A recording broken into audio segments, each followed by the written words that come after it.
അത് പരിഗണിക്കേണ്ട പ്രശ്നമില്ല. എത്രയോ പ്രാവശ്യം പരിഗണിച്ചല്ലോ, എത്രയോ പ്രാവശ്യം ചർച്ച ചെയ്തതാണ്. ഇനി അതിൻ്റെ മേലെ പറയും ചർച്ച ചെയ്യേണ്ട കാര്യമില്ല. ഇപ്പം തന്നെ എന്തെല്ലാം ചർച്ചയാണ്. 3 പേരടങ്ങുന്ന 4 മാസത്തേക്കുള്ള അന്വേഷണം,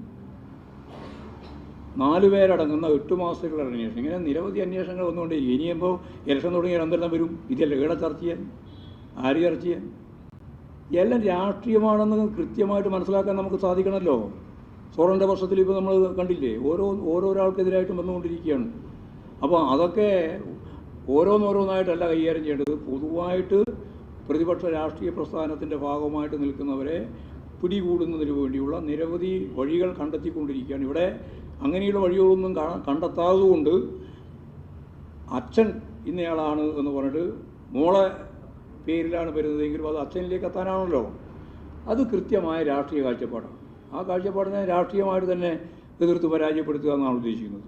അല്ല, കേസിൻ്റെ ഭാഗമായിട്ട് ഇനി 4 മാസത്തെയും 8 മാസത്തെയും അന്വേഷണം വരട്ടെ, അപ്പം നോക്കാമെന്ന്. നമുക്കിതിനകത്ത് ഞാൻ നേരത്തെ പറഞ്ഞല്ലോ, ഇവിടെ ഒരു ഭയമില്ലാന്ന്.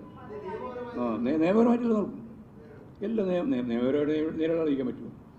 രാഷ്ട്രീയമായിട്ട് നേരിടുക എന്നുള്ളതാണ് അതിൽ ഏറ്റവും പ്രധാനപ്പെട്ട ഞങ്ങളുടെ ചുമതല. അത് ഞങ്ങൾ കൃത്യമായിട്ട് നിലപാട് സ്വീകരിക്കും.